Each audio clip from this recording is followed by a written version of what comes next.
What's up, fight fans? This is the Bite Down Boxing podcast. Very special occasion, kind of personally.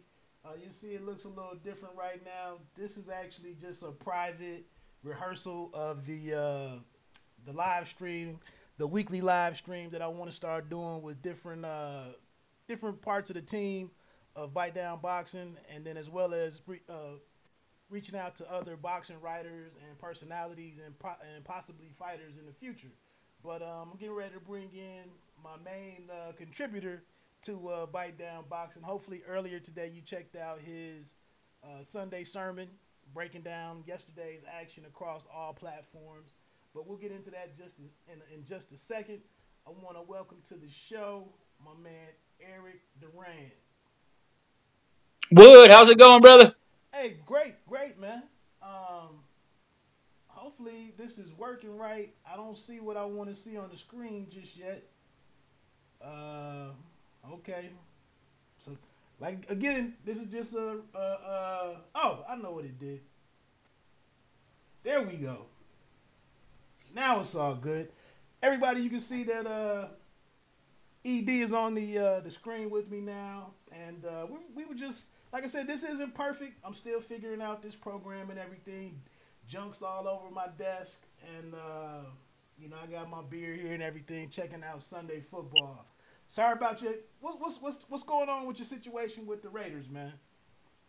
Well, we're in a complete rebuild state right now, as we have the rest of the season and one more year before we move to Las Vegas, and I believe the foundation of the team, the ownership, thought we needed a new foundation to build on as we make that move. And quite honestly, after reading into some of the NFL structure and how they, NFL players are paid, I honestly don't think we could afford Khalil Mack, and that's why we let him go. And with the Cooper trade, he was just so inconsistent. I mean, the talent was there. He has the number one wide receiver attributes. He just doesn't have the consistency of like Julio Jones or Antonio Brown. He has the talent they have. He just doesn't have the mental. He doesn't have the fire that you need to burn inside of you to be a number one. But as you can tell from today, Derek Carr, accounted for 4 touchdowns, and we put up 28 points. But when your defense gives up 42, there's nothing you can do about it. Right. I thought that was one thing crucial for the situation was for people to understand the financing of the Raiders right now, and that maybe a commitment to a player like Khalil Mack, although he is great and he's proven, it's kind of difficult to have 10%, 15% of the payroll tied up in one guy. And then on top of that, like Gruden tried to say, the defense wasn't lights out with him. So we'll see what happens. But let's not. We probably just lost a bunch of people. How folks complain. I clicked on this for boxing, and you guys are talking about football. But let's jump into it, man. A pretty exciting weekend. You yourself have warmed up to the apps and streaming fights and whatnot. So just get your thoughts on where you are the last couple of weeks. I'm like 2 or 3 weeks behind on my DAZN content, so it's awesome that I have. I was thinking I don't know if you can download the fights, so you can download something so you can watch later on when you might not be near Wi-Fi. I don't know if that's a feature right now, but if not, that'd be awesome if they added that. But I got about 3 weeks worth of boxing to catch up because I've been working on getting this stuff set up. But where are you with switching over, away from the traditional networks and everything? Well, last week I wrote, my Sunday sermon was based on the topic. I entitled it "The Birth of the App," and quite honestly, we live in a fast-paced generation. Everyone's on the go. Everyone has, 2 or 3 things going on the weekends. No one is sitting at home anymore, waiting by their TV, waiting for something to come on. With the birth of the app, it allows you to take sports with you, which boxing, you can go to a local bar, you can go to someone's house. Not everyone watches boxing. Not everyone has HBO. But at the palm of your hand, whether you want to take, an iPad, your laptop, or your phone, you don't have to miss boxing. And for boxing enthusiasts like me, man, that's a dream come true. Yeah, I commented on your post last week that I always felt like for years and years and years, I was working third shift, and on Friday night, with ESPN having Friday night boxing, I was very disappointed in trying to give up my off night, to watch the quality of fights that were, commonly on Friday night fights. And I always said that, they showed so many, they could show 8 sports centers in a row in the mornings on Monday through Friday, but then for Friday night boxing at like some random time on ESPN2 or whatever, you couldn't just run back the episode so I could watch the fight. So I think it's a heck of a development. And I mean, not only that, I mean, with technology these days, you can't miss something and not know what happened unless you totally mute yourself from the world. So in the case of having to miss an ESPN Friday night fights with Facebook and Instagram and Twitter, you already knew what happened, 20, 30 minutes after the fight. And in some cases, it's so instant and people are so tuned into it. As soon as something happens or occurs, you already know about it. So the days of even DVR and, not tuning into certain things, you already know what happens after it happens. Right. Yeah, I was trying to mute out the results of the Derevyanchenko Yigit fight, and I was unsuccessful. After about an hour, I finally clicked on something. But I like your setup. You're watching it on your laptop and television at the same time. Yeah. But I was actually trying to focus on scoring the Jacobs and Derevyanchenko fight, so it's a perfect segue into that. Let's get into some of the fights.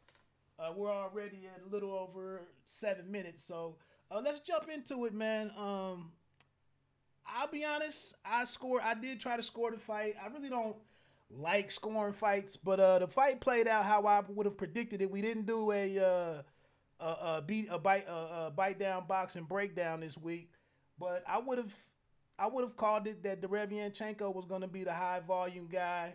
I was a little concerned about the size differential between the two fighters, but I would have taken Jacobs to get the victory. But what do you think about the performance? Well, I mean, you got to take Danny Jacobs for what he is worth face value. Go back to the Dmitry Perot fight, the first fight he lost in his career when he was a highly touted prospect, where he was a can't-miss prospect. And, later on we find out, the dude has cancer. We have no idea what his body was going through during that fight. We have no idea if he had cancer during that fight. But since that fight, he's only lost one time. And that was to, Gennady Golovkin, one of the greatest fighters of his generation. And Danny Jacobs has done nothing but beat the people who they put in front of him. Peter Quillen, Luis Aries, the Poland kid, I can't think of his name, Sebastian. And last night, no one's really giving him the credit for it, but Sergey Derevyanchenko is one of the greatest amateurs of all time. And he is, one of those new wave European, from the Ukraine, where they don't only need 10 to 12 fights before they're on the world-class level. And Derevyanchenko beats a lot of middleweights in the world, a lot of top 10 middleweights in the world. And although it was a very close, competitive fight, Danny Jacobs won the fight, and he needs the credit he deserves because Demetrius Andrade, Billy Joe Sanders, Jamal Charlo, those guys have not beat anyone near the capability of Derevyanchenko. Now, who did you give the fight to between Triple G and Jacobs? I gave it to Triple G. Me too. 7-5, with the knockdown. So that's 3 points on the scorecard. Even if you go 6-6, a draw, you still have to count the knockdown. Triple G still wins by 1 point. But that's not taking anything away from Danny Jacobs. At that point, Triple G was the most feared man in the world. And Danny Jacobs stood toe-to-toe with him for 12 rounds. And in the end, it was close enough where people were screaming robbery, controversy, which they always do. You can never have a close fight anymore. But that, that shows you more of how good Jacobs is, compared to, really how good Canelo Alvarez and Triple G are too. Is Jacob is in the same class as these two guys. Not only is he in the same class as these guys, he's much bigger than these guys. He did the second day weigh-in last night for, Derevyanchenko, but for the Triple G fight, there's no way he was under 175 pounds for that fight. Good point. I don't take anything away from DJ. I just think, for me personally, I'm really not buying the reasoning that he fights down to talent, or to the level of his opponent. I do think he has a size advantage. I do think he's a little more athletic. But I guess for me, my walk away from this fight is I wouldn't favor him in a match with Canelo. And you can quickly respond back, or your quick rebuttal could be that Canelo might be a top 2, top 3 pound for pound guy, but I don't think it's that close. I wouldn't favor him either, but I also would have bet against it, unless there was a freakish type of odds in the fight. I wouldn't want to put any money up against it, because Jacob has proven, besides the Pirog fight, that he's a live dog. And when you put a live dog in a fight, he's going to compete. And he's going to make things awkward. And the thing, why Canelo does so good against Triple G is because Triple G, for, as highly skilled as he is, he's still a basic fighter. Right, that's true. However, Danny Jacobs ain't a basic fighter. Danny Jacobs has great defense. Danny Jacobs is a great counterpuncher.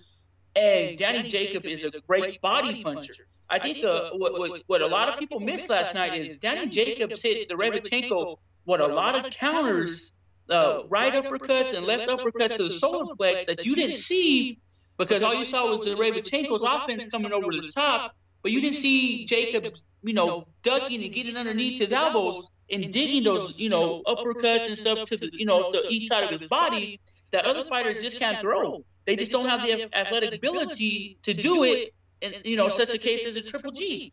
He's great. He's a monster. But athletically, there's a lot of punches and a lot of situations of counter-punching that he just does not have in his arsenal. No, I agree. And like you said, I did see some. I did catch some of that, and I thought some of the uppercuts that came into play in over the second half of the fight was great stuff. I mean, his body movement, his upper body movement to avoid some of the and roll with the shots that Derevyanchenko did land was awesome. Like I said, I'm cool with the decision. I have no beef with it whatsoever. I did a video earlier on my breakdown of the fight, and that's just how I saw it. I'm not saying I'm an expert. I did think it was interesting that Julie Lederman scored the fight in favor of Derevyanchenko and kind of, went off the beaten path with the way that she saw it. But all in all, I guess to close out that part of the discussion, you had some interesting thoughts on the difference in levels between Jermall Charlo and Danny Jacobs. Would you care to share that with any viewers? Well, I don't know if there's a difference as far as skill level. There's a difference as far as who they fought. Charlo has not been in a type of fight like Triple G. Charlo has not been in a type of fight like Derevyanchenko last night. We have no idea what happens when Jermall Charlo just can't bully, or he's not stronger, or he's not faster than the opponent. We have no idea what's going to happen. We've never seen him in a sink or swim situation. So how do we know how good Charlo is? That isn't Hugo Centeno walking into the ring. That isn't Julian Williams walking into the ring. And nothing against those guys. But those guys are top 20 C, maybe, we'll give them a high C plus level type fighters. Danny Jacobs is an A-level fighter. If you want to go, top 5 middleweights, rank them, A through F, whatever. Mm-hmm. Jacob is an A-type fighter, and Charlo has never been in with anyone above C, a C-level fighter. Plain and simple. No disrespect to Centeno, no disrespect to Williams, but those guys will never be world beaters, and 10 years from now, you'll never speak of them again. I think the one thing, that Danny might have raised the bar to a level that he maybe hasn't gotten back to since was the destruction of Peter Quillen. You know, we just haven't seen that type of ferocity out of him in some of these situations. But we could argue that what you just said, you know, he's fighting guys at a higher level, and but what have we seen from Peter Quillen since then? which was the end of my point. Correct. You know what I mean? Peter Quillen was the number 2 middleweight in the world when they fought. You know, Peter Quillen was supposed to be, you know, he was undefeated. He was the favorite going into the fight. He's had one fight since, and it was against Javion Love, and just looked amateurish. I mean, it wasn't even competitive. And once again, he's on the shelf, hasn't fought since. And that should tell you just how good Danny Jacobs is. He made a guy who we thought was, you know, a really good fighter, and he's pretty much made him disappear. Plus, we expected Quillen to give Triple G a run for his money if that showdown would have happened. Exactly. So, yeah, like I said, this fight really does nothing for me. It just left me with a little bit of more questions, but it's mainly boiling down to, like I said, can Jacobs go to another level if needed? You know, because and again, going into the fights with the truly elite fighters, the big money guys, letting it go to the judges, to the scorecards, just might not be an option.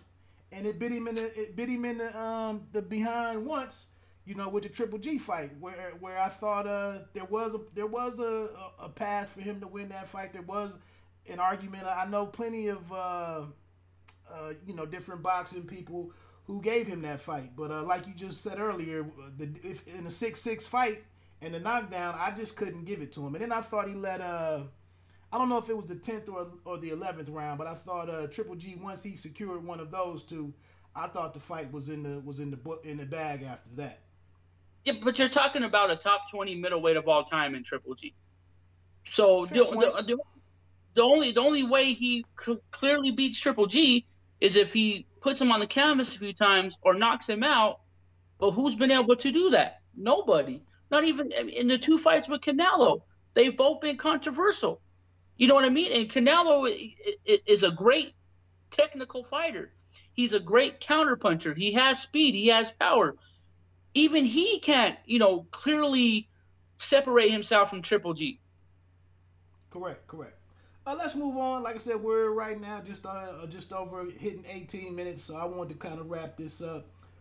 Any thoughts on the Alberto Machado destruction of Wandale Evans? Another tough weekend for Ohio boxing. First round knockout, 3 knockdowns.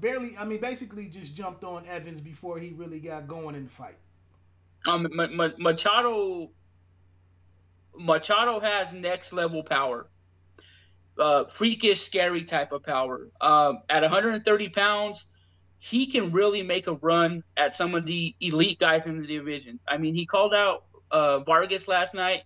That would be a terrific fight. I don't know if Vargas's face would be able to uphold with some of Machado's shots. Tank Davis might be too small for Machado.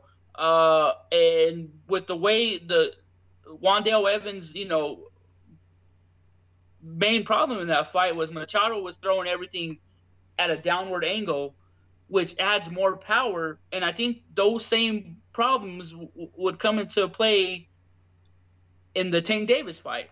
Now, someone said Lomachenko. Machado's good, but Lomachenko would dance circles around. Lomachenko's footwork, his defense, his high IQ, his abilities would just be too much for the young Machado. But anyone else at 130 pounds, they better watch out for Machado, including even a Tevin Farmer, who is sound, defensively sound, technically sound, fast hands, above average power. Wait till you get hit from Machado, because, I mean, Machado has next level power. All right. Who else? I'm just reading on the scroll. I don't even have any notes or anything in front of me. Moving over to the Zone. Yes, the Zone. I keep getting him confused with ESPN because he was on there for his last fight, the first fight in New Orleans. Now remember though, I think Regis will eventually move over to ESPN once he's not part of the ZAN. Right. The WBSS is part of the ZAN. Correct. Now, and I think the whole thing about it was Regis was supposed to fight Jose Ramirez. That's why they showcased him on ESPN. But then the WBSS opportunity came along, and he figured that he can capitalize off it if he won the tournament and build a bigger profile for himself. Which, I mean, he's a heavily favorite in my book. But man, Ivan Barancicek looked really good last night, and plus you have the kid from Europe who just beat Postol. I can't think of his name. Not Ryan Martin. Burnett? No. Taylor? Josh Taylor. Whoever he faces, in the semifinals and the finals, if it's one of those two guys, and he's able to run the gauntlet of those two, Progress, he's gonna build a real good profile for his name, and then that really sets up, someone at 140. If Jose Ramirez is still the WBC regular champ, that sets up a pretty good showdown in the future. So Prograis gets the unanimous decision to in his quarterfinals matchup with Turbo Terry Flanagan. Basically, just outclassed Flanagan from bell to bell. Got the knockdown in the 8th.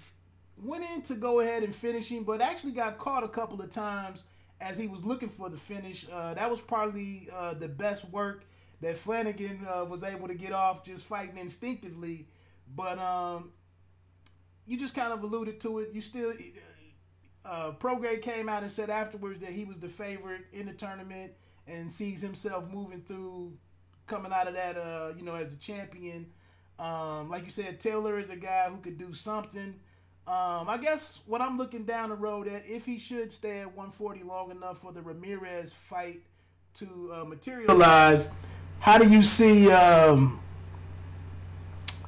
What do you see being the contrast there in Ramirez versus Prograis, who showed us some different wrinkles in his game last night?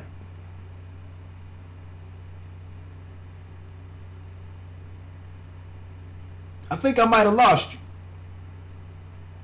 Yeah, I lost you. Hold on.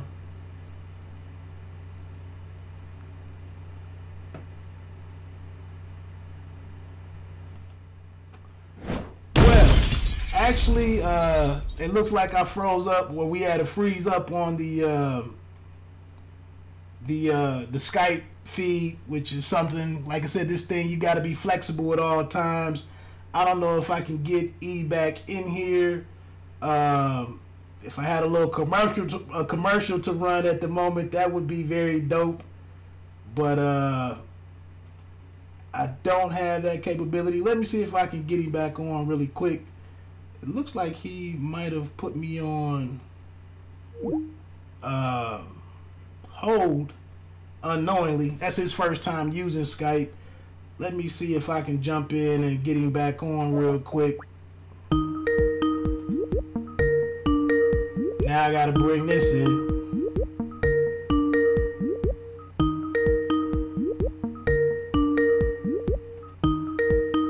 Alright. So you see, he might have just lost the signal. So anyway, I guess in conclusion, no, real talk, like I said, we were just messing around. Starting in the next couple of weeks on Sunday morning, Saturday morning, I want to start doing a live stream to kind of recap the action from the night before. Maybe even going, since he's an hour or two, might be 2 hours behind me out in Colorado, might be an opportunity for us to jump on and do some live.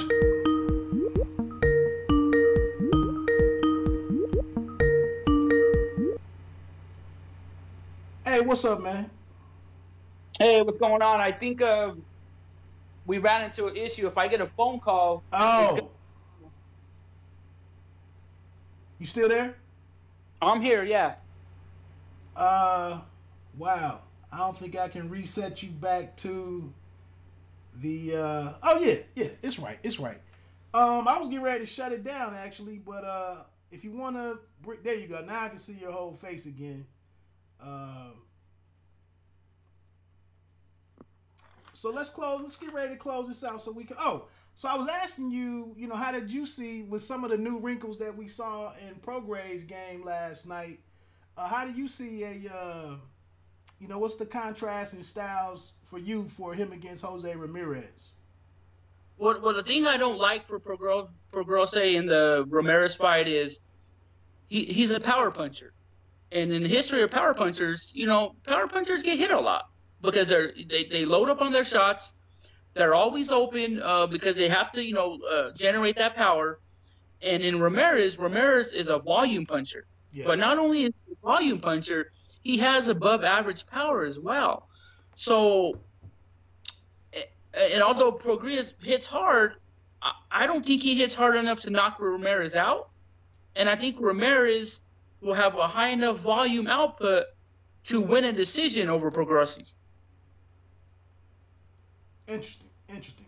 I don't know. Prograis looked a lot.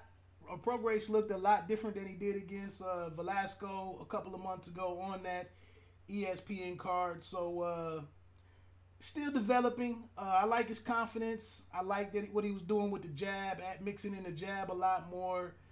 He looks to be a showman and kind of inviting his opponents in. But like you said, Ramirez has a very nice offensive arsenal. So all of that stuff he was doing with Flanagan last night, I don't see that flying. And I think that's a phenomenal fight at 140 if it should ever happen. A lot could happen while he's making his way through the WBSS. Exactly. But if he runs into Josh Taylor, we'll get a good example of how that fight plays out because Josh Taylor and Jose Ramirez stack up pretty evenly, as far as attributes and abilities. So we'll get a sense of how good Prograis does with a complete boxer. Good point. Let me see. It was at the last thing we covered Machado, Jacobs. We just got done with Prograis. I thought it was one more thing. You mentioned Baranchyk earlier. I thought Baranchyk is still a little too unpolished in some of his boxing skills. He doesn't seem to be that great in the center of the ring or where the action is, even exchanges. He more or less bulls his way inside, gets his power off, and gets his guys out of there. I think he'll need to, a guy with some better movement and anticipation and whatnot, and a guy that can take a punch and give a punch could present some problems for him. But I like the kid's attitude, and he'll be one to watch as that moves forward. I guess to close this out, what were you pay attention to this stuff long enough. And last week on in the Sunday sermon, you had the piece, quite a mentioning about HBO, and then I think even the week before that, you had a longer installment of the Sunday sermon breaking down HBO's tradition throughout the years. Did you notice anything different about the broadcast last night? The tone of Lampley, Roy Jones, and Kellerman. I don't know if there was really much of a difference, but I'm pretty sure in person, in their meetings, the programming, they're probably getting a sense of it's almost done. You know what I mean? It's almost time to pull the cord. Let's try to go out, with as much as a bang as we could. Last night's 3 fights were pretty exciting. They still have Demetrius Bivol coming up in a couple weeks. They'll close with Cecilia Brecas and Roman Chocolatito Gonzalez. I just think there's a sense of almost 40 years in, hundreds of classic fights, being the best in the business. I don't think another TV company will ever come close to achieving what HBO achieved. And I think in their final days, they're realizing that, hey, like I put in today, if you can put a television network in the Hall of Fame for boxing, it would have to be HBO. All right. Any final words? Anything that you're looking forward to? Any other fights out here that you can't wait to see, or just anything in closing? Well, Tyson Fury and Deontay Wilder, I think it's going to be an exciting fight. I think Wilder, obviously, he's going to come, guns a blazing, and he's going to fight someone he's never fought before in a guy like Tyson Fury. A 6'8" guy who can, move on his feet, a 6'8" guy who can parlay his jab from different angles, and a 6'8" guy who's just as charismatic as they come. And I think it's gonna all come together, and I think it's gonna be a fantastic fight because Wilder is gonna swing for the fences for 12 rounds, and I think we're going to see a different type of Fury. I don't know if he's going to really do all the showmanship that he's usually used to. I think there's something in him that wants to knock Wilder out, which means he's going to have to step on the gas pedal. And I think we're in for something better than we could believe when the fight was first announced. Something better than what, all the built up and behind the scene antics of, what's been going on between both fighters. Yeah, I agree. I posted that earlier on the Facebook page for BiteDownBoxing.com. That in checking out some of the media workouts and whatnot, looking at his footwork, looking at how fluid that he does move for a big guy, I'm a little bit more excited about what the fight could entail. It's something missing, like I said, above the waist and below the shoulders. What's going on with the arms and the punches?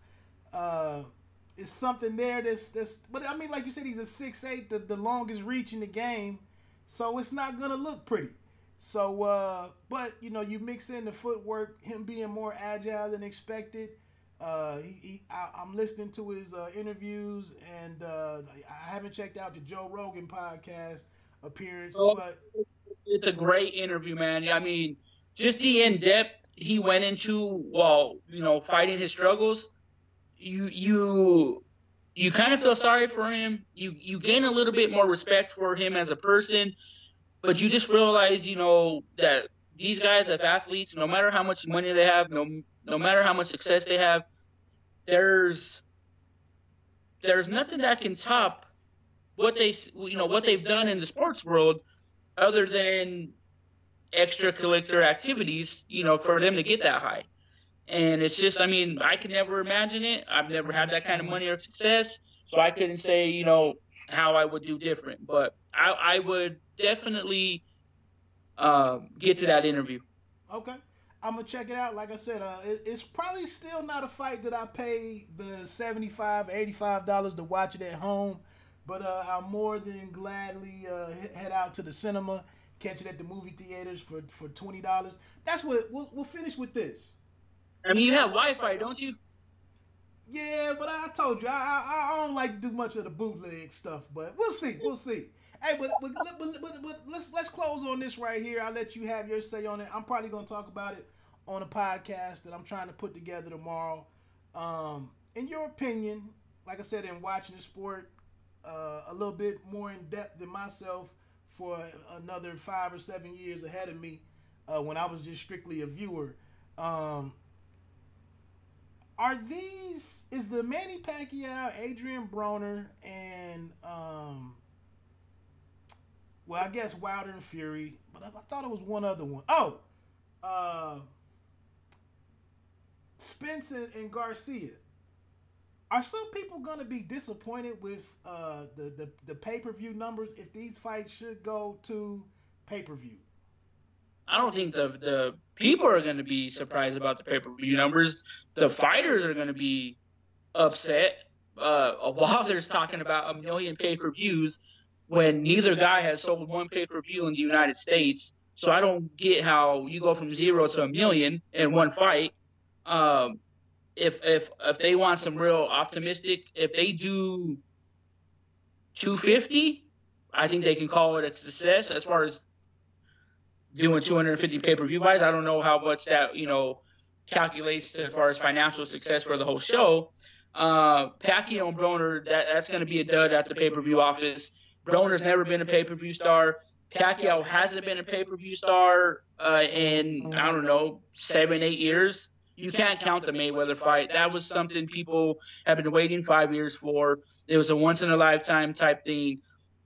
That was it. And Mikey Garcia and Errol Spence, it's another case of neither guy's had a pay-per-view. So how do you go from 0 to 400, 0 to 500? I mean, Floyd Mayweather's first fight was like 250 against Arturo Gotti. And you're gonna sit here and tell me that Garcia, Spence, Wilder, Fury, and Broner are bigger names right now than Floyd Mayweather was? Hell no. So if any of those fights get over 250, I'd be surprised.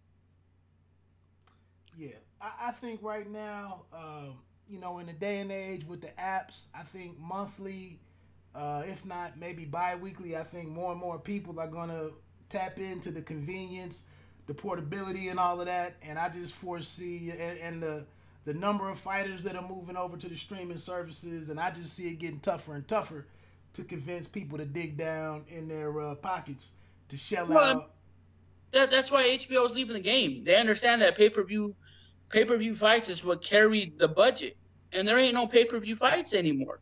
And Showtime and Fox are gonna realize the same thing. And when Abram said a couple days ago that Showtime will be out of the business soon too, he's not lying. Regardless if you're a PBC fanboy or an Aerospence jock rider, Showtime and Fox, this deal, if it lasted 3 years, that's it. There is no renewing it. Streaming services are the future. And it has nothing to do with boxing. That's just cable in general. And it goes back to the point of, like you said, no one wants to pay $80 for these fights when they can stream it for free or pirate it for free. So why not move it to a service where you can pay a monthly fee and tune in and everything's legit? Because it ain't like I can watch everything on my phone, or if I'm at home, all I got to do is hit a button and it goes straight to my TV. So I have no issues with it. Okay. Hey, thanks for playing along, man. Like I said, I'm gonna put this out there. It's not live right now, but I'm gonna go ahead and throw it up just so people can get a taste of it. You'll see some things on there yourself. Right now, your face is kind of covered by a graphic on the screen and whatnot. I'm aware of it for anybody that would think to complain. Like I said, the thing that we just encountered with the phone call, breaking up the call, I might kind of have to have a backup plan for that. And just, having some different things on here to mess with. And, like I said, maybe it won't be this long weekly. Maybe we'll try to keep it to 20 or 30 minutes or something. Who knows? But like I said, this was where I wanted to go with the next step for the Bite Down Boxing podcast and coverage of boxing and whatnot. And like you just said, there you go. Now we see you. With just having to adjust to what's working and what people are, what viewers and users are, what their preferences are. So that's kind of what I was trying to do with this. This also frees up time for me to do extra stuff with my wife. So like I said, it was all kind of what I've been working on the last month and a half and trying to overcome some of this technical stuff. So hey, like I said, thanks for playing along, man. I know football is kind of is Sunday, and obviously football is king and everything. See, my skin's sitting at 5-2 somehow. I don't know how, but it's I worked just out picked nicely. I just picked up the Raider column for going for two, so now I got to sit here and pour my. So. All right, all right. Hey, well, thanks a lot, man. Look, I'm not even gonna go back to the main screen and shut this down. We're just gonna end it right here. Like I said at the end of all of my stuff, you don't have to be great to start, but you have to start to be great. For Eric Duran, it's myself, Wood. Thanks for checking us out. Oh, please subscribe to the channel. I don't mess with that notification thing because I don't consider myself to be that important. But at least please subscribe to the channel if you like some of the different stuff that I'm doing on the page. Thanks a lot for tuning in.